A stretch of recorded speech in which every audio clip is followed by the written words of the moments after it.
Module 6.1 Introduction to Continuum Mechanics and Finite Element Methods. In this module, we'll learn about continuum mechanics and finite element methods, its theoretical foundations, and how to apply them for mechanical engineering. This particular submodule will discuss about some fundamental principles and challenges, application advantages of CM and FEM. So let's start with what is continuum mechanics. So a continuum mechanics is a branch of mechanics that deals with analysis of mechanical behavior of materials treated as a continuum mass rather than discrete particles. It assumes materials are continuous and hence it's called infinite kind of structure problem, and it ignores the atomic structures information that we learned in the previous modules.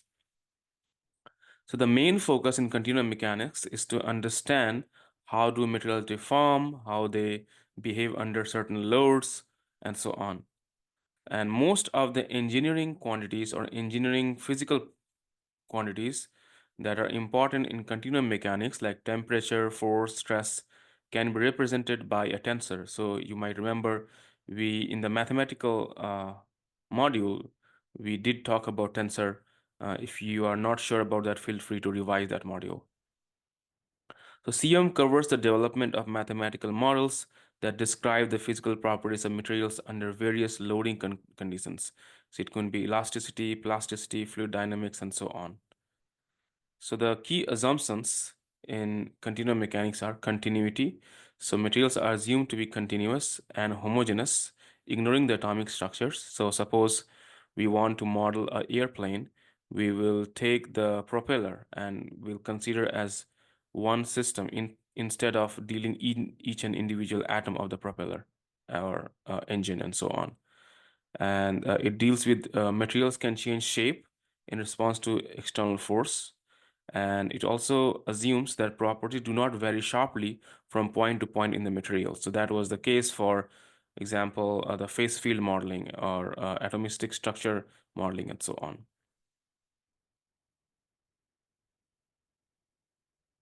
The boundary value problems are still important, just as the phase field modeling, but here we will try to look into a chunk of materials as one continuum.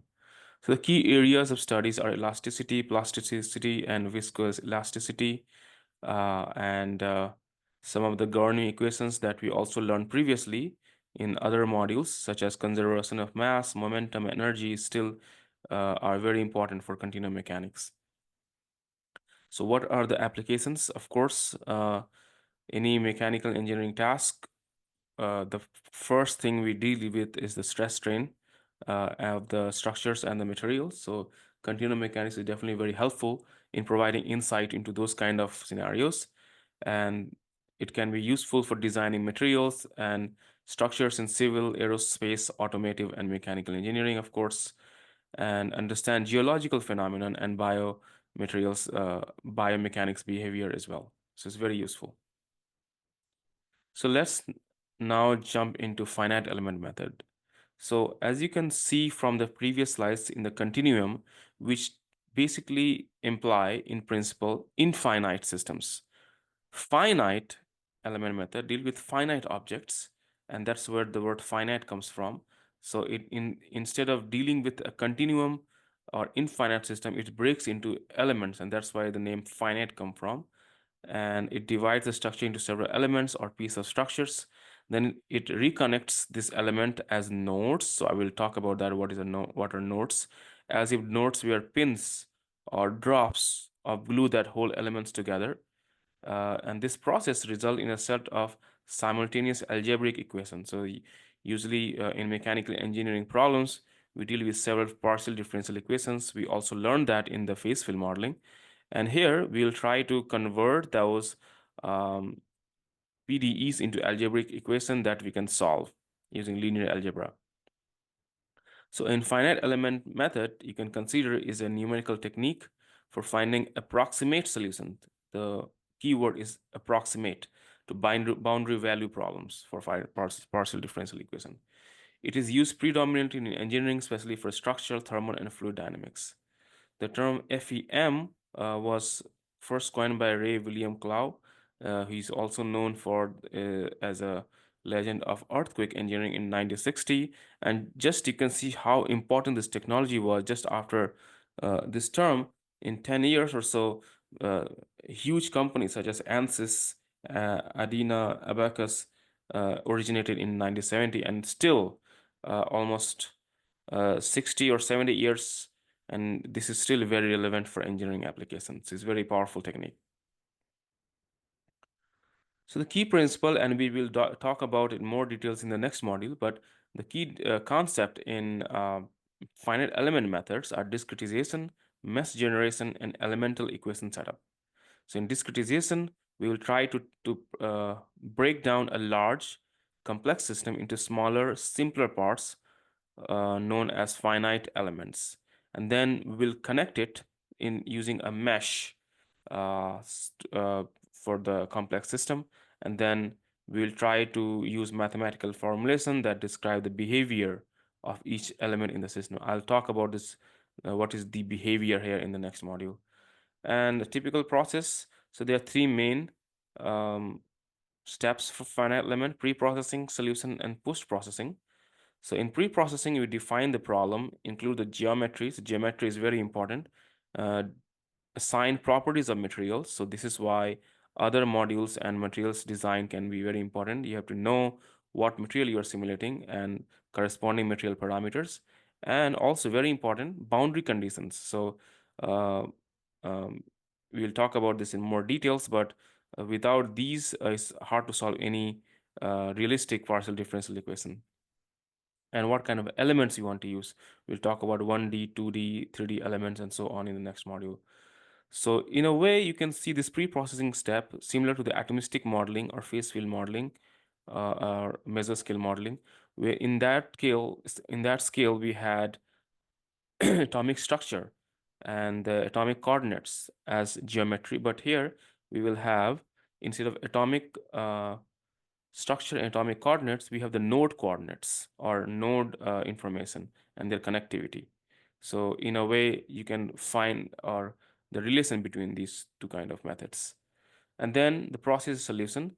So computationally solve the equation at each point in the mesh. So we don't solve um, the partial differential equation like we do in analytical solutions such as ODE, INT, and so on. We try to solve this problem on each node points and get that value and assemble that to kind of get some post-processing based data, which the post-processing includes interpret the results to assess the behavior of original complex systems. So these are the three steps I want to point out. Out of all these steps, pre-processing is probably the most challenging one and takes a lot of time. So how to build the geometry, how to set up the uh, boundary conditions, where to get the material property information. Sometimes it's single um, type of material like aluminum, but sometimes you have alloys. So for those, some of the material data are not available or they might have defects. So the perfect material data is not suitable. So there are a lot of challenges in setting up the finite element method. But once you do this, solution is quite trivial, I would say. It's a task given to computers, not on your shoulders, which is great. And post-processing is also a kind of a art, how you interpret the results. So you might be able to set up the system, solve the system, but if you cannot get useful data out of it, then it's not very useful. So we will learn about some post-processing techniques as well and how to quantify errors and so on. So as we said, finite elements have applications in engineering design, medical applications such as implants, human tissue engineering, environmental sciences. The benefits of FEM is very accurate. So if you could set up the geometry and other systems and boundary conditions and so on, it can be very accurate and very fast compared to atomistic model. It's versatile. So as you can see, it can be used for uh, biomechanics, structural mechanics, thermodynamic or thermal conductivity problems, thermal management, packaging, and so on, fluid dynamics. And it reduces the number of experiments. So that's the idea. We want to accelerate and save cost instead of performing several experiments, which will be very costly, we want to kind of have a good initial guess. And that's where FEM is very powerful. So some of the challenges, it can be very complex. So it requires significant computational resources and expertise in numerical methods. So also it's very sensitive to what kind of mesh we're going to use. We're going to talk about that in the later modules, but these are some of the common errors that people uh, usually go through on not setting the mesh correctly or boundary condition correctly and so on. And that might result in completely unphysical behavior. So we'll talk about that as well.